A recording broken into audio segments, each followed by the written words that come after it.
20-നാണ് അഞ്ചാം ഘട്ടം. 8 സംസ്ഥാനങ്ങളിലായിട്ട് 49 മണ്ഡലങ്ങളാണ്. ഇതുവരെ എല്ലാം 80-90 ഒക്കെ മണ്ഡലങ്ങളാണ് നടന്നത്. അഞ്ചാം ഘട്ടത്തിൽ കുറവാണ്, 49 മണ്ഡലങ്ങളാണ്.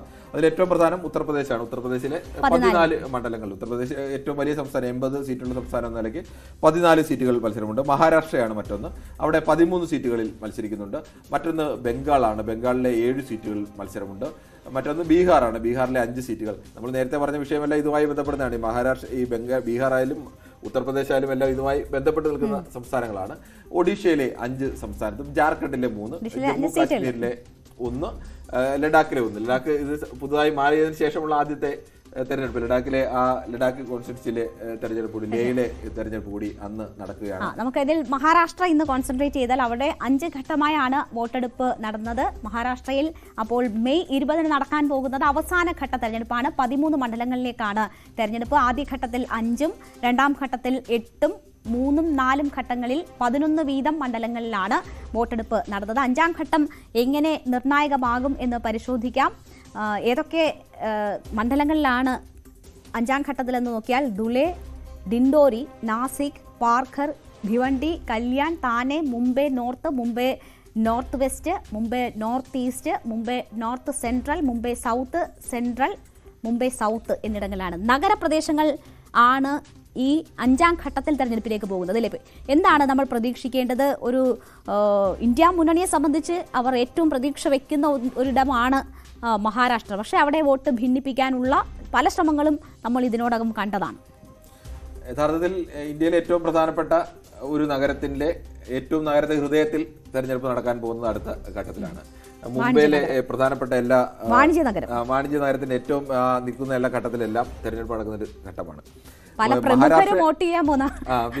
പ്രമുഖരും വരുന്നത് പീയൂഷ് ഗോയൽ അടക്കമുള്ളവർ ഈ ഘട്ടത്തിലാണ് മത്സരിക്കുന്നതെന്നുകൊണ്ട് പ്രത്യേകിച്ച് മുംബൈ നഗരം, മഹാരാഷ്ട്ര ആകെ പിടിക്കുക എന്നുള്ളപ്പോൾ തന്നെ മുംബൈ നഗരം പിടിക്കുക എന്നുള്ളത് ഇന്ത്യ മുന്നണിക്കായാലും BJPക്കായാലും ഏറ്റവും നിർണായകമായ ഒരു വിഷയമാണ്.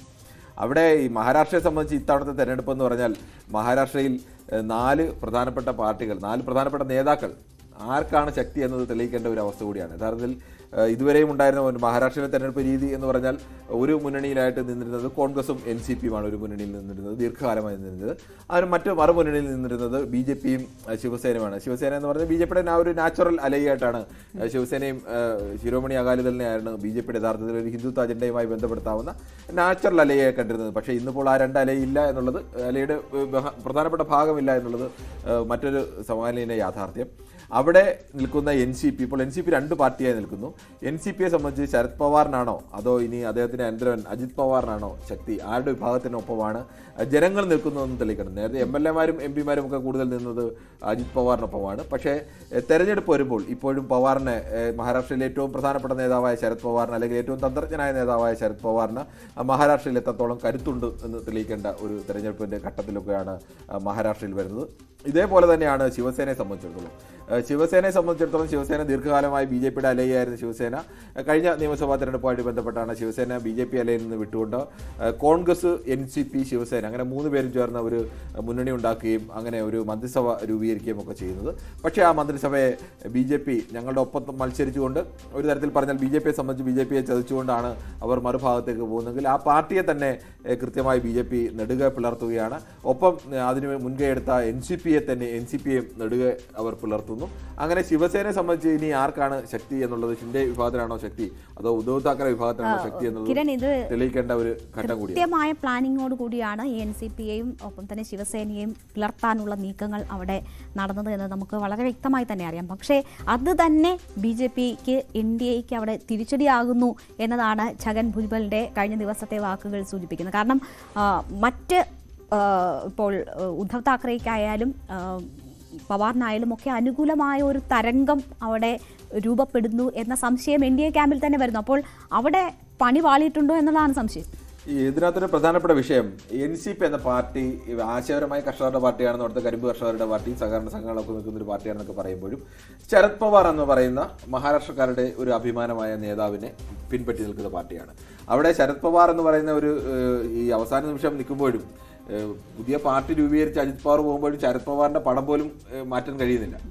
ശരത് പവാറിനെ മുൻനിർത്തി അല്ലാതെ NCP എന്ന് പറഞ്ഞൊരു പാർട്ടിക്ക് എത്രത്തോളം നിലനിൽപ്പുണ്ടെന്ന് ചോദ്യമുണ്ട്. ഇപ്പോൾ അടിസ്ഥാനപരമായി ജനത്തെ സംബന്ധിച്ചിടത്തോളം പവാറാണ് പാർട്ടി, അല്ലാതെ ചിഹ്നമോ അല്ലെങ്കിൽ അവരുടെ ക്ലോക്ക് ചിഹ്നം നഷ്ടപ്പെട്ടു പോകുമെന്ന് കരുതി ആ ക്ലോക്ക് ചിഹ്നം കൊണ്ട് മാത്രമല്ല ഇതിൻ്റെ പാർട്ടിയുടെ നഷ്ടപ്പെടുന്നത്. പവാർ എന്ന് പറയുന്ന വ്യക്തി നിൽക്കുന്നത് ഈ ഒരു ഭാഗത്താണ്.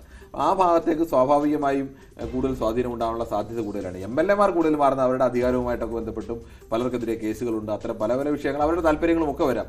അധികാരത്തിൻ്റെ ഒരു ഭാഗമാകാൻ പെട്ടെന്ന് പോകുന്നു, അത്തരം താല്പര്യങ്ങൾ വരാം. പക്ഷേ സാധാരണ ജനങ്ങളെ സംബന്ധിച്ച് NCPയിൽ അതുവരെയും വിശ്വസിച്ചിരുന്ന ആളുകളെ സംബന്ധിച്ചിടത്തോളം പവാറിന് ഒരു സ്വാധീനം ഉണ്ടാകാൻ സാധ്യതയുണ്ട്.